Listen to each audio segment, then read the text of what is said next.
Hey guys, welcome to our video for quadratic functions. So this is going to be the first video, and I believe we're going to have at least one more for examples, maybe even a second one after that, depending on kind of how you guys respond and what feedback I get from you. So, first of all, what is a quadratic function? Very simply put,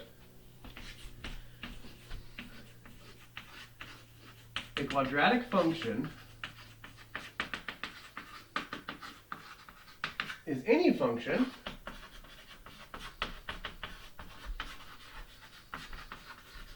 that can be written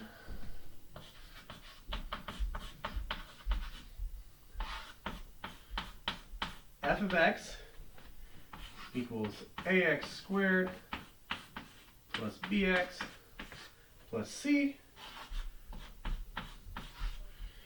and we add on a caveat of where a does not equal 0. So this is our basic definition of a quadratic function, and it really simply is just any function that can be written in this manner. Now, when we're looking at this, a, b, and c are all constants. Depending on the function, they may be different for different functions, but they are fixed for that function. So we could have something like 5x squared plus 7x minus 13, and that would be a quadratic function. This little add-on here, this a cannot equal 0, is very important, because if a equals 0, then this term right here is 0, because 0 times anything, doesn't matter if it's 500 million, 0 times anything is 0, so that's gone, and we're just left with bx plus c. And that is what type of function? Think about it. Take a second. Pause it if you don't want me to give it away. That's right. It's a linear function, right? It's just like our mx plus b. Okay? So if a was 0, we wouldn't have a quadratic, we would have a linear function. Linear functions and quadratic functions are not the same, so a cannot equal 0. All right? So that's our basic general definition. Now, there's actually 3 different forms that a quadratic function can be in. Now, all of those forms could be rewritten as this form here. Okay? And so let's go through and we'll identify those 3 different forms.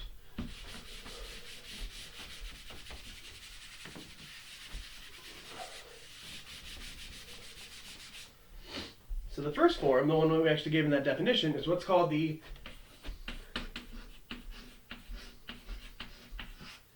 standard form. So the standard form, or standard form of a quadratic,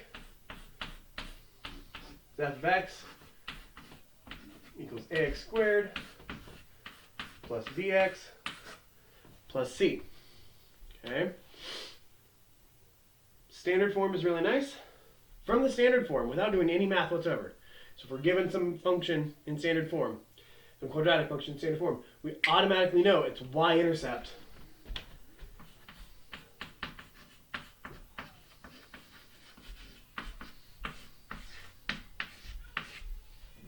automatically know the y-intercept is at the point 0, c.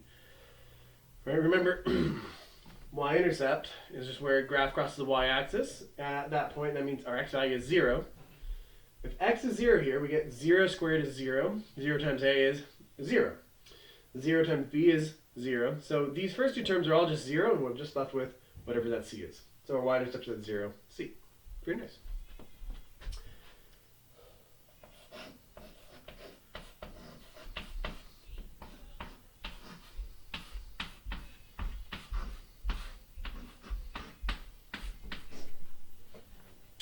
Our second form of a quadratic function is vertex form. Okay? The vertex form of a quadratic looks like a times the quantity x minus h squared plus k. Now, for those of you who really worked hard and retained and understood those function transformations, maybe looking at this, whew, bless me, thinking it looks kind of similar, and you're absolutely right. This is a function transformation of the simple function x squared, where this x minus h, that gives us a horizontal shift, this a gives us our vertical scaling, and this plus k gives us a vertical shift. Woo!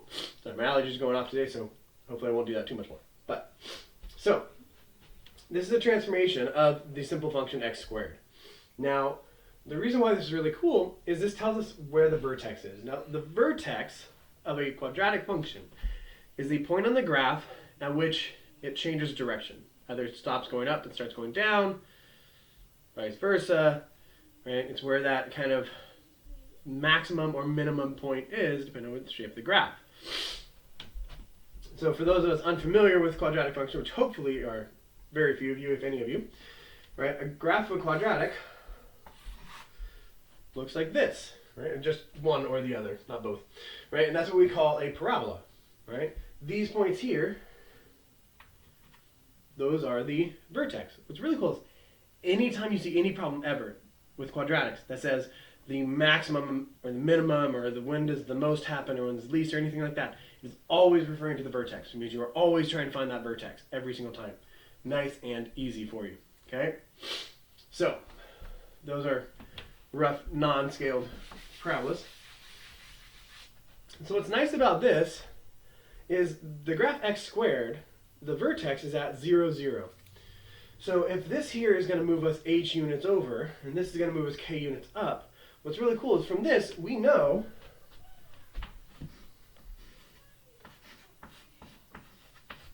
that we have vertex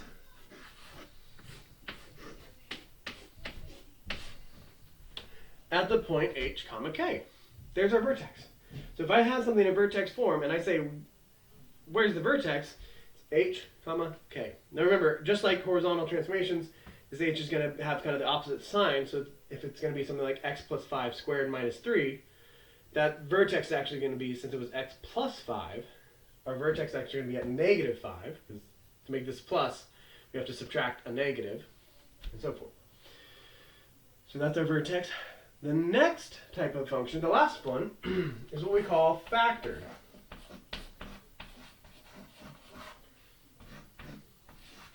And that looks like a times the quantity x minus r times the quantity x minus s. What's really cool about this factored form is that it tells us the zeros, or the roots, or the, anyone come up with the idea? Hold on, wait for it. X-intercepts, that's right. So, I'm going to swap down and write this down. Zeros, roots, x-intercepts. All three of these things are referring to the exact same thing. They're referring to the point at which our function is equal to 0. Okay, now some of them, maybe kind of referring to mostly the x value, which is kind of what we're talking about. Some of them may be referring to a point, so like an x-intercept is really, we're talking about the point.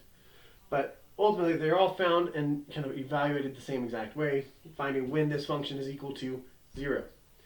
Now what's really cool here is I have a times x minus r times x minus s.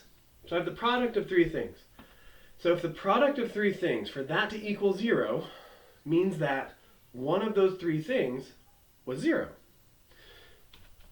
Well, by the definition of quadratic function, a cannot be 0. So that means the zeros, roots, x-intercepts, all of those referring to the same idea, right, happen when either x minus r is 0 or when x minus s is 0. So let me ask you, what number would I have to plug in for x so that x minus r would be 0? Let's think about it. X minus r. What do I plug in for x so that that equals 0? R, right? Because r minus r is 0. And s minus s is 0. So that means our roots, x-intercepts, zeros, they occur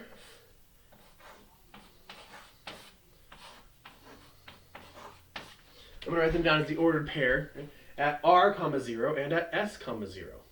Pretty cool. So we know that. So depending on which form we have, we know at least one thing about this function. Now, knowing the vertex is really cool because then we know where it is. Knowing the roots is really cool. Sorry, because if we know the vertex, we know where it is, yes. Knowing where the vertex is tells us kind of where our quadratic function, our parabola, can start. We can use that and either kind of go up from there or kind of go down from there. Pretty helpful.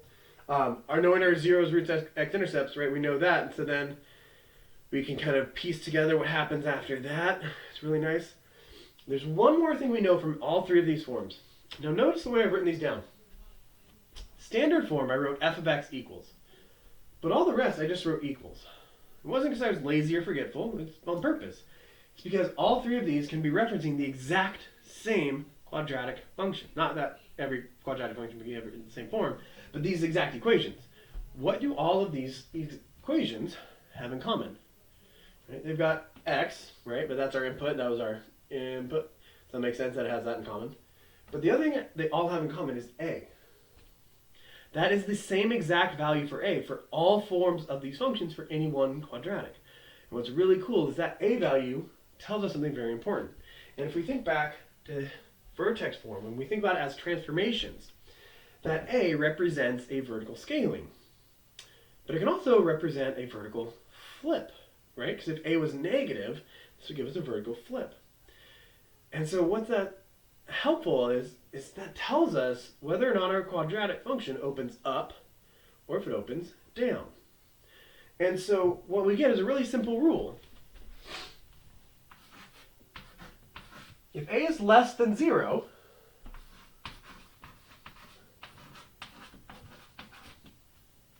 we open down. If a is greater than 0,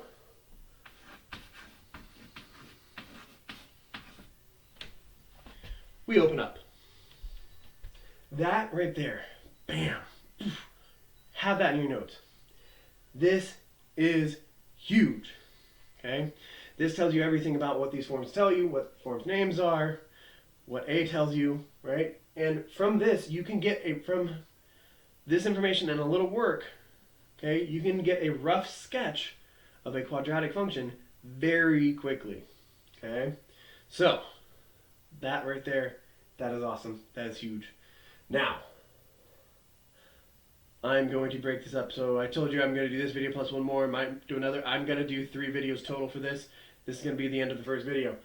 If you look at the quadratics, there is a quadratics info sheet or quadratic form sheet or something like that, some name like that, in the quadratics section where I've got the homework and the videos and stuff like that. Print that out, write it down, one of the two, whatever you can do. Look at that for sure. That has all 3 forms on there, and it has arrows telling us how to convert from one form to the next. And that is exactly what our next video will talk about. So, I will see you guys there.